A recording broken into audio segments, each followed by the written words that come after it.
Assalamu Alaykum wa rahmatullahi wa barakatuhu. All praises to Allah subhanahu wa ta'ala, and peace and blessings be upon Nabi sallallahu alayhi wasallam, the final messenger. I thought I encapsulate my thoughts at this moment in my life. I just finished praying Dhuhr Salah and actually was able to go to the masjid after a few days of being bedridden because I had serious leg cramps in one leg for the last few days. I think it's called myalgia paresthetica, where the nerve in the front of the leg gets pinched and it causes a lot of pain going down the leg. So I was really grateful that I was able to physically stand up and pray salat, because otherwise it was very hard to walk, stand, or even sit for that matter. And even right now I'm in a lot of pain, or some pain, I took some painkillers, so it's not as bad. So I'm looking at the generality of my life and also reflecting on Nabi sallallahu alayhi wasallam's life, where at the time when the Battle of the Trench happened, where a lot of his enemies, his oppositions, they got together, a lot of tribes, and they took one last try at wiping the religion and killing all the believers. And in that, something very interesting happened that day. They were digging the trench, and there was a big boulder that was impeding in the process. So Nabi Sallallahu Alaihi Wasallam took the pickaxe, and as he hit it, there was a little bit of a spark. And then he says something very profound, and that's where I'm taking a lesson from, is he said, oh, the Romans have been taken over.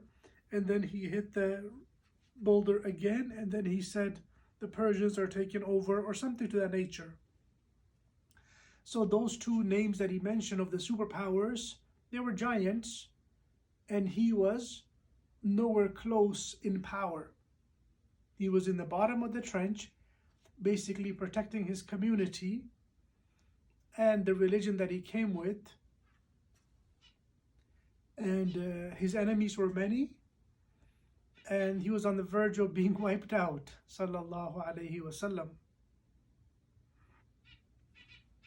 But even then, Allah subhanahu wa ta'ala gave him that vision that no, you will get through, and you will make great leaps and bounds of progress.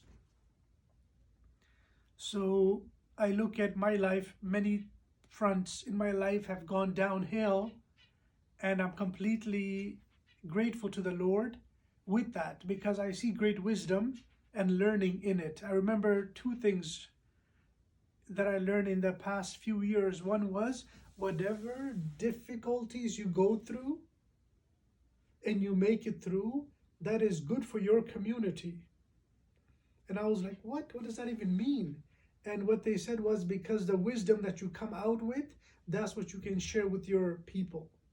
So that's why if you look at every prophet, they go through a lot, and we forever take lessons from them. Look at Ayyub alayhi salam, Yunus alayhi salam, Ibrahim alayhi salam, Nuh alayhi salam, Prophet sallallahu alayhi salam, Isa alayhi salam. All these prophets, they went through a lot, and we look at them so fondly and lovingly, respectfully, because of their struggles, not because they had everything in life. So never get it twisted. If somebody is doing the right things but not getting the perfect results, give it some time. Give it some time. And even the results, if they're minimal, but they were done with due process, they mean more than someone who does not respect, who does not do the religious effort properly, but they might get more cooler results. That doesn't mean much in the hereafter. And the second wisdom, what was that? Just yesterday I heard it.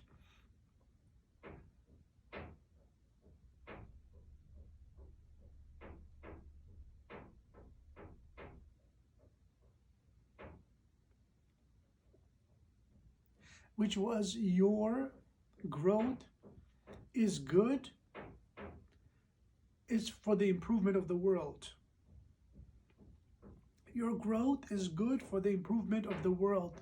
And what he implied was what he's implying was that if you are going through a lot of learning and improvement, others will benefit from that too. So I guess the two lessons are basically the same thing, but worded slightly differently.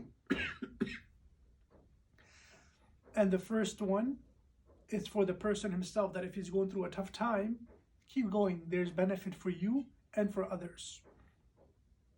And the second one is encouragement, that if you keep improving, then others will benefit from you too. So anyways, my dream, inshallah, is that inshallah we are able to help men, and by extension women, because anytime you help a man, you're indirectly helping a woman that he will interact with on whatever level. And that's not to say we're not going to be directly or indirectly touching on the topics related directly to women. We'll definitely be doing that, inshallah. So my dream is to have a religious place, or just a place where we can offer self-help, marriage help, physical growth, strengthening exercises, and so on. And besides that, meditation, spirituality, and resilience. And obviously the daily prayers, Islamic fiqh teaching, and so on. So I guess you could call that these 5 things. And imagine we can have a center where people can get together, learn, grow, play, meditate, and even have a place to do their daily work. If they do some work online, they can come have services where they can sit around, sort of like a home version of a Tim Hortons, where you can sit down, grab a laptop, and do your work, and you can do that. So that's my dream. Let's see how far we can take it in a physical sense, and if we cannot make it happen in a physical sense, then at least online from screen, inshallah, we should be able to achieve certain levels of that. And by the way, we are offering marriage counseling, and alhamdulillah, we have some really, really good results. And in fact, even some non-Muslims have reached out to get some counseling. So I was helping a married couple with one revert in the family, and then they reached out, and they knew there's some of the other extension of their families, they were not doing so well in their marriage, so they reached out, and alhamdulillah, we got some really good results with them too. And in one case, it was actually a couple saying they went to professional marriage counseling, whatever that means, and they paid loads of money, and they were not able to reconcile. But as soon as they came for one session, listening to them, I was like, oh my God, this is a very simple case. And we were able to get the bottom of it very, very shortly, and they were doing much better now, alhamdulillah. All praise to the Lord. So I just wanted to say these things and capture the moment, and wanted to thank Allah subhanahu wa ta'ala for the clarity, and then peace and blessings.